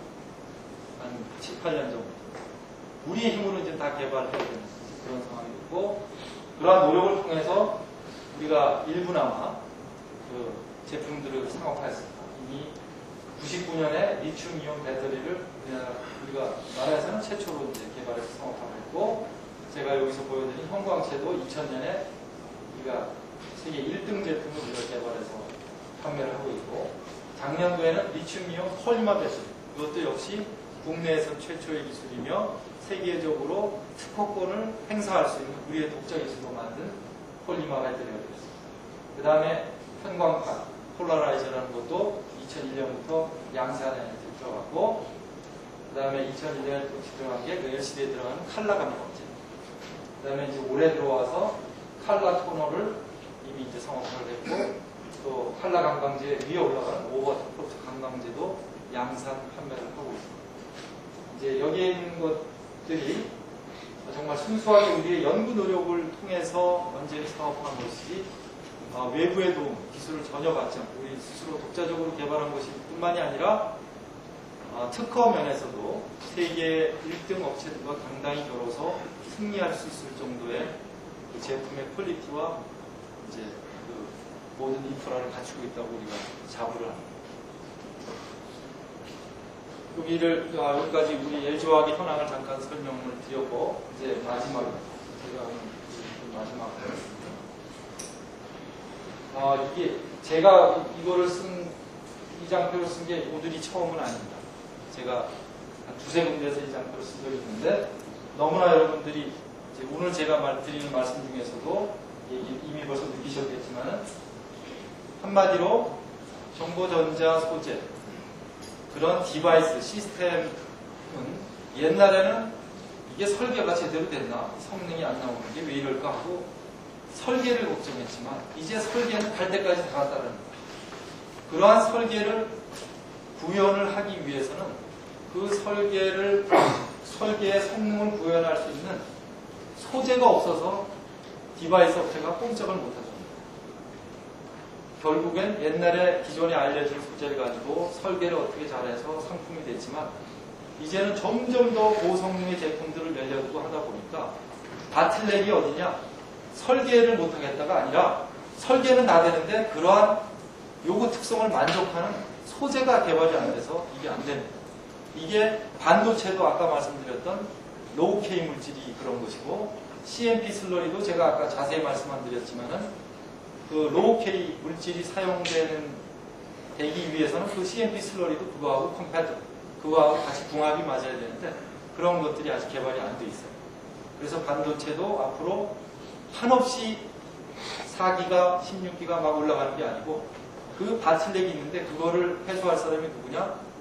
바로 여기 앉아 계신 여러분과 같은 케미스트리를 이해하고 케미칼 엔지니어링 프린시플을 이해하는 사람들이 주도적인 역할을 해야 됩니다. 그래서 지금은 일렉트로닉 디바이스가 이런 디자인 베이스의 경쟁에서 머티리얼 또는 프로세스 베이스의 경쟁으로 완전히 바뀌고 있는, 이미 바뀌었고 바뀌고 있다는 거예요.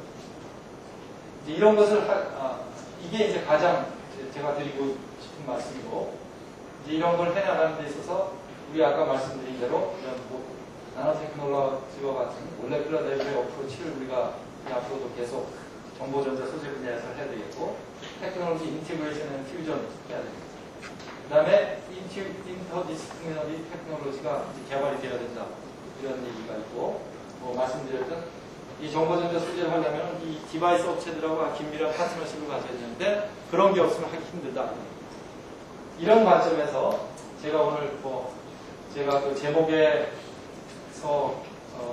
의미했던 그런 말씀을 다 드렸지만은, 이 인터디스플리너리한 그 R&D이기 때문에 여러 그 전공의 사람들이 이제 같이 일을 해야 되는 그런 필요가 있는데, 저희 연구소 같은 게 한 가지 예가 될 수 있는데, LG화학 신소재 연구소인데, 우리 연구소의 전공을 어떤 사람들이 들어와 있냐를 말씀드리면, 전기전자공학, 물리, 무기재료, 화학, 고분자,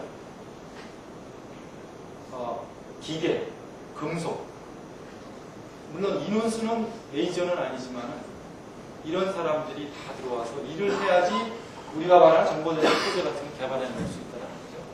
그런 일을 하면서 제가 오늘 여기 우리 3, 4학년 학생들한테 한 가지 말씀드리고 싶습니다. 두 가지라고 말씀드릴게요. 하나는 이제 나중에 인더스트리나 이런 데 인더스트리 아니라 저는 뭐 학교도 적용된다고 생각합니다. 가서 이제 교수님들도 아마 이제는 혼자 사시는 것보다도 여러분들하고 이렇게 전공이 다른 분들하고 같이 하는 게 많은데 어떻게 하면 이런 전공이 다른 사람들과 잘 더불어서 같이 일하느냐. 이것이 굉장히 중요한 일이죠. 그게 중요한 일인데 과연 어떻게 해야 될 것인가. 제가 그런 측면을 한번 생각을 해보니까 자기가 인정받으려면 남의 전공이라든가 능력도 인정을 먼저 해줘야 될 것 같아요. 그래야지 자기의 그 능력을 인정받는데 많은 사람들이 전공이 다른 사람들이 모여서 일을 할 때 항상 혹시라도 우리가 화학공학을 하는 사람이다 그러면 화학공학 하는 사람들의 나름대로의 그 화학공학에 대한 자부심은 가져도 좋지만 그것이 마치 화학공학이 전부인 것처럼 타 전공자들한테 뒤처지게 행동을 한다든지 말을 하거나 그래서는 절대적으로 그런 사람들과의 협조를 얻어낼 수 없다는 거죠.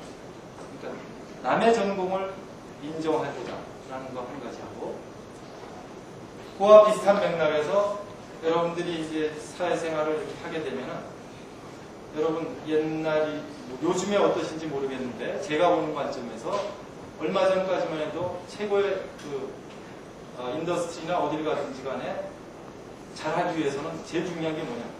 자기 실력을 키우자. 이게 중요한 거 아닌가요? 옆에 잘 비비고 이래서 해서는 안 되고 자기 실력을 키우자. 그런데 앞으로는 제가 생각할 때 자기 실력 키우는 건 기본이에요.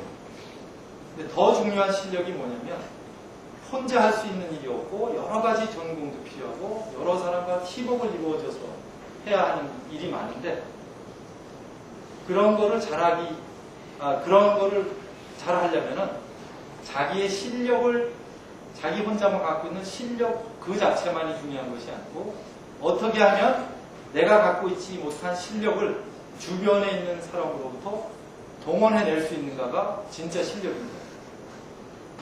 이제 그런 면에서 남을 배려할 줄 알고 그런 남의 그 능력을 인정해주고 그런 마음을 가지신다면 제가 생각할 땐 그런 데는 큰 문제가 없을 거고 제가 이렇게 학교별로 그거를 이렇게 구별하는 게 별로 바람직스럽지 못한다고 생각은 하지만은 제가 생각할 때 고려대학교는 학풍이 그런 협동, 단결 이런 거는 제가 볼 때 상대적으로 있는 것 같아요. 태기. 근데 그것이 인더스트리에서 일할 때 저는 학교에 계신 선생님들도 마찬가지일 거라고 생각합니다. 반드시 그 덕목만큼은 정말 이게 아주 좋은 덕목인 것 같아요. 그래서 여러분들이 사회생활 하시면은 높은 꿈을 가지고 아까 말씀드렸던 자기의 실력을 키우고 남의 실력을 동원할 수 있는 그런 능력을 키워갖고 오신다 그러면 여러분들의 그 큰 꿈, 어떤 큰 꿈이라도 반드시 이루어질 거라고 생각합니다. 이상으로 제가 말씀드리고자 합니다.